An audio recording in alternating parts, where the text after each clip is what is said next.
Previous video we had discussed about the abstraction of rainfall, and we're also discussing about the evapotranspiration. We had discussed some of the factors which are influencing the evaporations or factors that are affecting the evaporation. So we had discussed about temperature, relative density, relative humidity, wind speed, area of evaporation, air pressure, composition of water, and all of this. So next what we'll do is, there is a scientist called Dalton who has given an equation for calculating or determining the evaporation that is taking place with respect to the vapor pressure, or we can also call it as humidity. Okay. So what Dalton's says is that evaporation is equals to C multiplied by EW minus EA. What is EW? First we'll try to understand. EW is the saturation vapor pressure at the water temperature in mm of mercury. Okay, so we always need to remember the unit that we have to consider for these formulas, because these are empirical formulas. There is a difference between conceptual formulas and empirical formulas. Empirical formulas are derived based on the experiments that are conducted over a period of time. Conceptual models are basically generated from some logical or scientific reasoning. Okay, so here this is an empirical model which is based on the experiments that the Dalton has conducted, and some of the parameters of the environment of the climate has been considered, or the hydrological cycle has been considered in order to derive at this conclusion. So here the evaporation is equals to C multiplied by EW minus EA. First let us try to understand what is EW. EW is representing the saturation vapor pressure. So to explain you in a very simple way, I would say that if your atmosphere is like a vessel, okay, which can fill up the moisture in itself, okay, all the water that is getting evaporated is in the form of moisture, and that moisture is getting collected in the atmosphere. Okay, and your atmosphere has a value or a limit with which it can retain the moisture, or it can store the moisture in the atmosphere, right? That maximum limit with which it can retain the moisture is called as saturation vapor pressure. Okay, so I hope you all have heard about the saturation density and bulk density and dry density and all of those. So you can compare the same thing. What happens in saturation? All the pores are filled with water. Okay, there is no air at all. The same thing happened in atmosphere also. All the atmosphere is filled with the maximum moisture that can be held. Okay, so that condition we call it as saturation vapor pressure. So explaining you the same condition in coastal areas, what happens is the entire atmosphere within that coastal area will get filled up with the moisture. So it reaches to its maximum stage of holding a moisture, right? Now next thing is actual vapor pressure in the air. Now the next actual vapor pressure is representing you how much is the moisture that is available. There is a maximum limit with which the moisture can be held in the atmosphere, and then there is a actual vapor pressure that is existing. So now EW minus EA multiplied by C is the constant which is given by Dalton. Based on that we can calculate the evaporation. Okay, so based on the same principles that Dalton has derived this equation, some other scientists like Mears and Rowers have also given us some of the equations, some of the empirical equation. We will come back to this later. Before we discuss Mears formula and Rowers formula, we would like to discuss about this simple device called class A evaporation pan. Okay, I just explained you one of the formula how to calculate the evaporation. This is another instrument which can help you determine the evaporation that is taking place for any given place. So as you can see, this is like a bowl. Okay, so this is the pan that we have, and in this pan these are the dimensions that are given to you. So what we do is that there is a maximum level at which we keep the water. Okay, this is quite similar to that of rain gauges. In rain gauges what we do is that we catch the precipitation that is taking place in the environment. In this case what we do is that we expose the water, and we will measure the water that is getting evaporated from the pan. Okay, there we were collecting the water, here we are releasing the water. Okay, we are letting the water get evaporated. So assume that at morning 8:30 or something, you will keep the water up to the maximum level, and you will come back next 8:30 morning, and you see that the water has been evaporated, right, to a maximum extent. So there we can explain that on an average on this day so many of water got evaporated, right? So this is a very simple technique of determining the evaporation. This is called class A evaporation pan. Now every pan needs to be applied with some coefficient. We have to apply for some coefficient. Like, first thing is that you try to understand if it's a lake, if it's a river, if it's a pond, or if it's some other water detention tanks. The depth of water plays a predominant role, and also the area of the areal extent in which the water has been spread also plays a very significant role, right? So in our class pan, there is a restriction to the depth of water, right? So that's why, and also there is a restriction to the area of which the water has been getting evaporated, right? So to accommodate that kind of changes that happens over one surface water body to other surface water body, we multiply the pan coefficient. Okay, as you can see, this is written over here. This is called pan coefficient. So the pan coefficient value for class A plan varies from 0.6 to 0.8. So it means whatever the evaporation that has taken place, we have to multiply 0.6 to 0.8 value. We can use any value between 0.6 to 0.8 with respect to the suitability of our area in which we are trying to determine the evaporation. We need to multiply that value. So 0.6 multiplied by the pan evaporation value will give you the actual evaporation that is taking place in any water body. Okay, so I have just given you an example over here. The lake evaporation will be equals to Cp multiplied by pan evaporation. So you will get a pan evaporation, assume it is 10 mm per day or something. So that 10 mm per day should be divided by value ranging between 0.6 to 0.8. Let me assume that if I consider 0.6 as the value of Cp, 6 mm per day will be the evaporation that is taking place in a lake. Okay, this is how we determine the evaporation.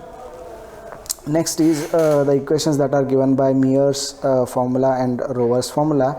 Mears is another scientist who has given us this equation, and Rover is also another scientist who has conducted several experiments and tried to give us a more appropriate equation to calculate the evaporation. Okay, let us look into the Mears formula first. Mears says that EL, which is evapotranspiration, is equals to Km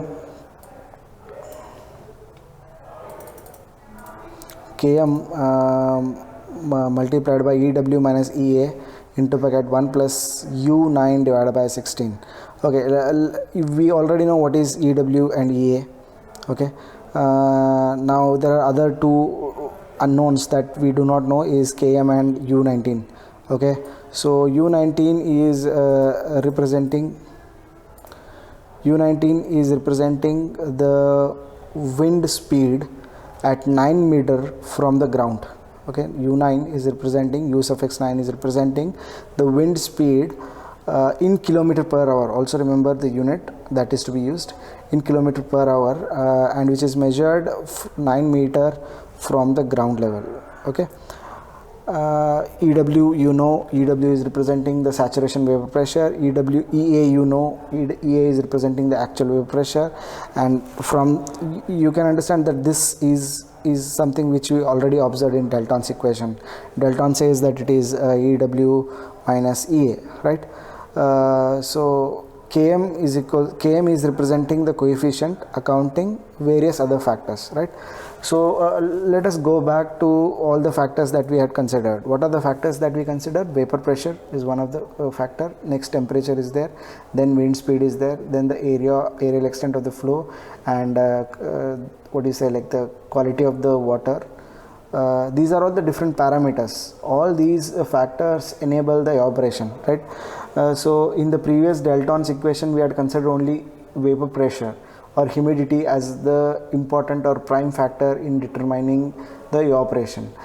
In this equation, what we have done, we also consider the wind speed, right? I had already explained you how wind speed accelerates the evaporation or how it reduces the acceleration. If higher the wind speed, higher the moisture gets transported from the local area to the far land and enabling the evaporation from that particular region. In case of lesser wind speed, all the moisture that is getting evaporated from the local area will get settled in the local atmosphere, and there is no transportation of that moisture away from that region, henceforth deaccelerating the evaporation that is taking place from the area, right? So in the Dalton's law, he considered the vapor pressure. In case of Mears, he accounted one more factor that is very much important in determining the evaporation, that is wind speed, right? He's trying to consider wind speed, and when he is considering wind speed, he is not considering the wind speed that is taking place at the ground level, because when you are at a ground level, the wind speed is very less, right? When you go to higher altitude, the wind speed keeps on increasing. So the wind speed that is on the ground level is basically irrelevant. Okay, so that's why he calculated the wind speed. Now try to imagine how the experiment he has conducted. The experiment he has conducted is that maybe he has taken a pan, he has poured the water at on that period, on that day, he tried to account what is the moisture. He tried to determine how much is humidity, and at the same time he also accounted how much will be the wind speed at 9 meters from the ground level, right?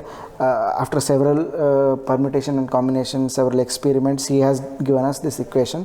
This equation is as you can read it, Km is equal to Km multiplied by EW minus EA. Km is again a coefficient which is to be multiplied into 1 plus of U9 divided by 16. Okay, U9 is representing the wind speed, okay, which is in terms of kilometer per hour.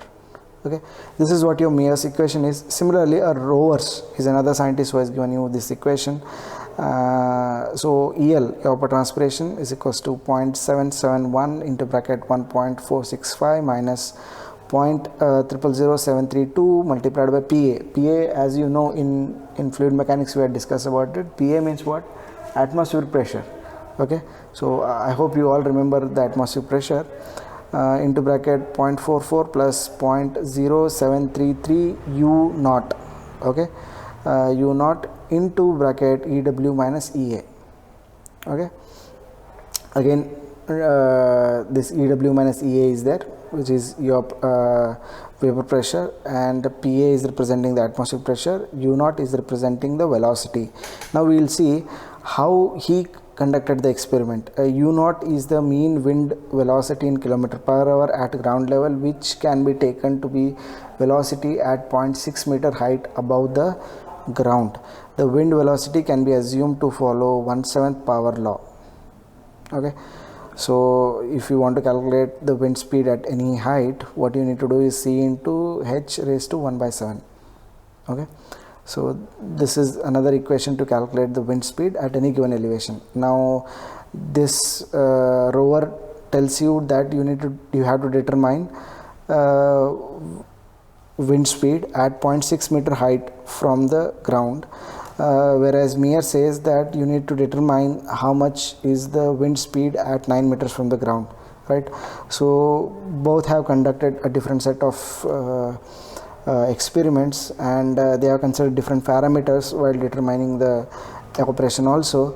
Now if you want to calculate the velocity at any given height, you have to use this equation. Okay, this equation says that C is equals to H raised to 1/7. So wind H is UH is representing the wind velocity at a height H from the ground, and C is a constant. Okay, this equation can also be used to determine the velocity at any desired level. Okay, so in both the equation they will give you how much is the velocity at 1 meter from the free surface. Assume that it is given in your problem. We need to determine how much will be the wind speed at 0.6 meter height. To calculate from rover's equation, we need to calculate how much is wind speed at 9 meter above the ground surface from Mears formula. Okay, this is what these are some of the methods from which we can be able to determine the operation. Okay, there is a simple problem that is given here. We can just read the problem and we'll try to understand how the problem has been solved. Okay, you can write this on in a notebook and try to solve it by yourself also. The equations you already know. Okay, I'll just read the question and I'll try to explain what is being written over here. Okay, a reservoir with a free surface area, a reservoir with a surface area of 250 hectares had the following average values of parameters during a week.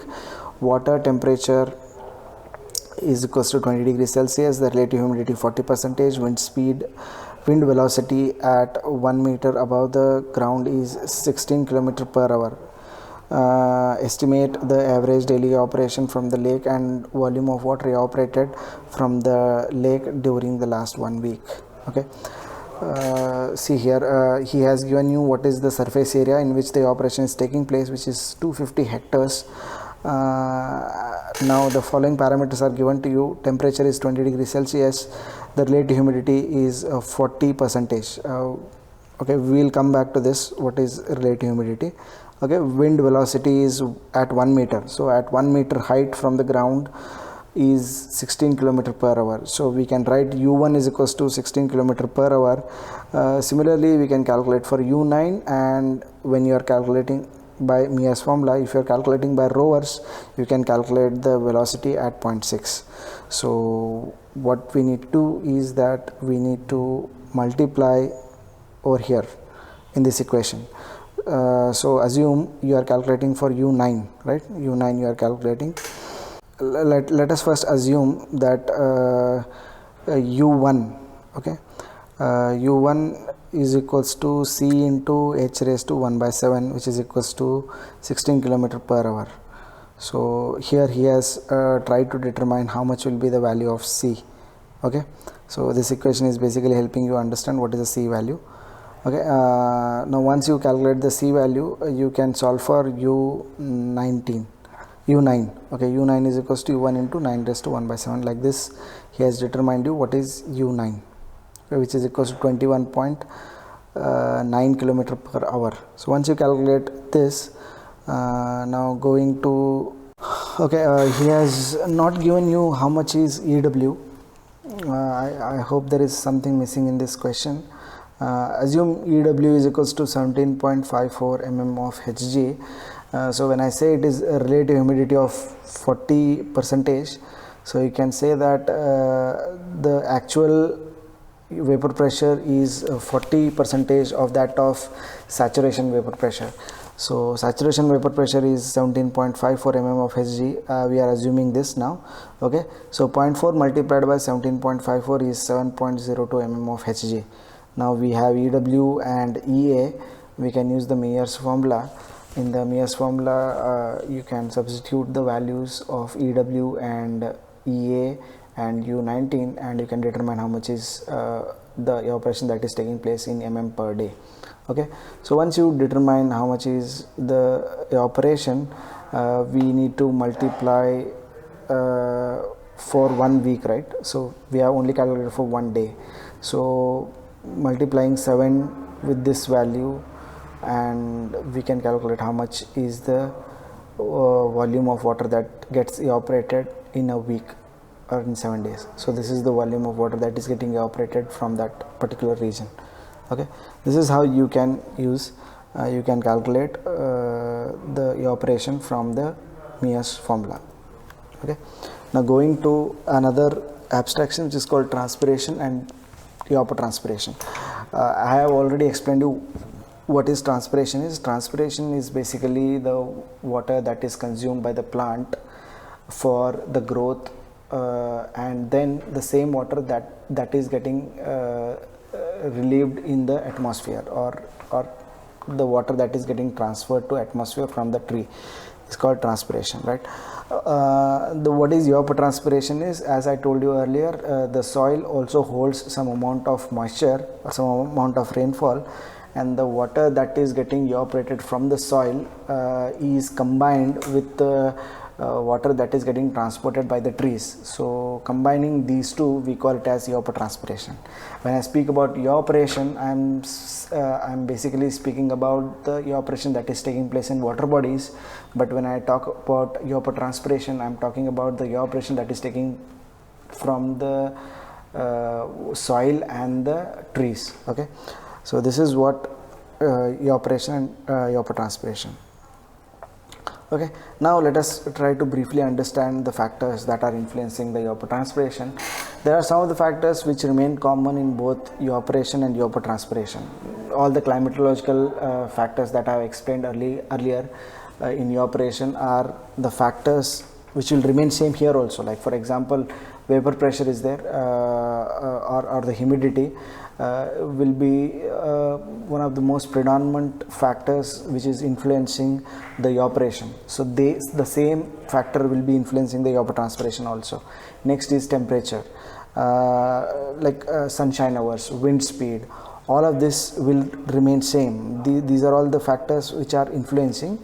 But now specifically trying to understand in evapotranspiration, what are the new factors being introduced are the type of vegetation that we have, and type of crop that we have, and the crop period, and what is the duration of any growth period, and what is the available moisture content. It means what, whenever the precipitation that take place, there is some amount of moisture that gets retained in the soil. So we need to also understand how much is the moisture already available in the soil which is getting evaporated. So basically on the type of crop, duration of the season in which we grow, and then the density of the crops that are grown, and the vegetation dimensions also determine the evaporation that is taking place, and also the soil. What kind of soil is there, how much water can be held within the soil, and what is the moisture that is already available in the soil. These are the factors that are influencing the evapotranspiration. Now whenever, if you are an agriculturalist, there is a point of view of every person. Okay, you try to understand, if you are a farmer, you would be interested to reduce the evapotranspiration that is taking place, because for you lesser the amount of water exhausted from the field is better for your commerce or your like work.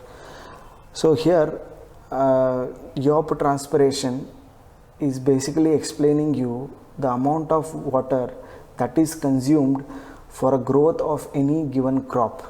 Okay, so evapotranspiration is also called as consumptive use in the words of farmers. So when you go to agriculturalist, they won't call evapotranspiration, they will call it as consumptive use.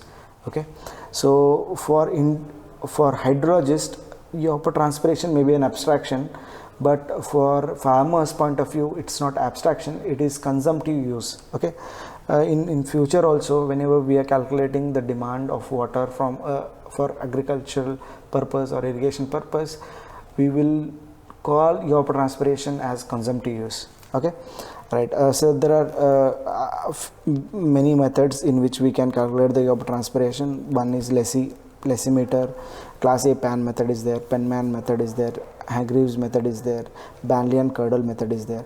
These are some of the scientists who have given us different types of devices and also equations to determine the evapotranspiration that is taking place. So one of the major or most influencing equation that is widely used by the hydrologist is Bandy-Curdle's equation and Penman-Monteith equation. Anyway, the Penman-Monteith equation is not in your syllabus. We will discuss about Bandy-Curdle equation. Okay, so before that, we will try to classify how do we judge the evaporation. So there are direct methods through which we can determine the evaporation, and then there are indirect methods, like for example the equations, empirical equation, conceptual equations. Using this also we can calculate the evaporation. So if I calculate the evaporation from the class A plan, it is a direct method because directly I can visualize the amount of evaporation that is taking place. But if I use the Mears equation or Rover's equation, it basically is an indirect method of calculating the evaporation. Okay. Now there are other abstractions, infiltration, percolation, and infiltration and percolation are a little different from each other. Okay, but basically both are representing the water that is getting penetrated into the soil. Okay, so infiltration is basically the water that is held in the soil. Okay, percolation is the way in which the water travels within the soil. Okay, within the soil strata. Okay, so as you can see in the definition itself, infiltration is a process of water entry to the soil from rainfall or irrigation. Percolation is a process of water flow from one point to another point within the soil. Okay, so you just have to understand a little difference between them, but some of the time people get confused with percolation and infiltration as same thing. Okay, infiltration is the water that reaches the earth's surface is getting penetrated into the soil. Okay, after it gets penetrated, it might again get exhausted or will get evaporated, or it might even travel at a greater depth, both vertically and horizontally. So these are the two conditions which can be which can you consider as possibility. So percolation defines that. Percolation is basically explaining you the travel of water beneath the ground level. Okay, so let us come to infiltration rate and infiltration capacity. So when I say infiltration rate is explaining you the rate at which the water can be soaked by the earth's surface. Okay, if there is any soil, whatever the water that drops on the surface, it gets extracted. Okay, so the soil is going to soak all the water. It is going to fill its voids with the water. Okay, the rate at which it fills is called as infiltration rate. Okay, now infiltration capacity is, like for example, assume that the soil can take water about 5 mm per hour. So it means what? The water is capable enough, the soil is capable enough to take a water of 5 mm per hour. But right now, if the rainfall is only 2 mm per hour, there is enough space in the soil, right? So this is what the difference between infiltration rate and infiltration capacity. Infiltration capacity is the maximum water can be infiltrated, maximum rate with which the water can be infiltrated. But coming to infiltration rate is the actual infiltration that is taking place for any given storm period. Okay, so this is what infiltration is. Now let us discuss some of the factors that are affecting the infiltration. So these are some of the factors. The first one is condition of the land surface, whether it is cracked, crusted or compacted. So if it is cracked or crusted, the water can easily infiltrate, but if it is finely compacted, it becomes very difficult for water to penetrate into the soil. Okay, then the vegetation cover, as you can see in forest land, you will find that the soil is always wet, right? The only reason is that the soil there holds more water in its voids. Okay, there is a lot of gestation period, or there is a lot of time for water to be held within the soil. So vegetation cover basically plays a very predominant role in defining the infiltration. Next, the surface soil characteristics. Yeah, this is coming to engineering characteristics, like for example, what is the grain size, what is the graduation. You already had understood the graduation of any given soil, right? You do the C1 lysis test in order to determine the same thing. More the graded a soil is, it's a good soil. Less poorly graded a soil is, it's a bad soil. It is not good for engineering works. Now I hope you can understand what is graduation is. So in this case also, the pore or the pores that the soil has basically depends upon the graduation of the gradation of the soil itself. So gradation defines the soil characteristics. Okay, now coming to storm characteristics. Storm means the rainfall characteristics, the duration of rainfall, intensity of rainfall, and the magnitude of rainfall. All of this defines the infiltration that is taking place. Now you try to assume it. If the intensity is less, duration is more, there are higher chances of water getting infiltrated. Okay, if the intensity is high, the duration is less amount of water will get infiltrated, because most of the water will easily get converted into runoff. Now assume the capacity of the soil to infiltrate the water, to allow the water to infiltrate, is 5 mm per hour. But if the rainfall right now is 20 mm per hour or 30 mm per hour, you can basically understand that soil has only capacity of 5 mm per hour. So rest of the water will get converted into the runoff itself. But if the rainfall is 1 mm per hour and the capacity of the soil to infiltrate it is 5 mm per hour, it means what? Whatever the water that is getting precipitated will get infiltrated into the soil surface, because there is enough time for water to get infiltrated. So this is what basically the understanding. And you try to understand duration of a rainfall. Assume that to fill up all the voids of the soil, it takes 3 hours. Okay, now if the duration of rainfall is greater than 3 hours, 4 hours, 5 hours, something like that, all the water, once the soil gets saturated, will be converted into runoff. Okay, now assume like this: if the duration of rainfall is less, like for example, if it is 3 hours which is required to saturate water, saturate the soil with water, if the rainfall has taken place for only 2 hours, it means what? The soil is still in a bulk condition, it is not completely saturated, right? So you try to understand this. Duration, magnitude, intensity all plays a very significant role in determining the infiltration.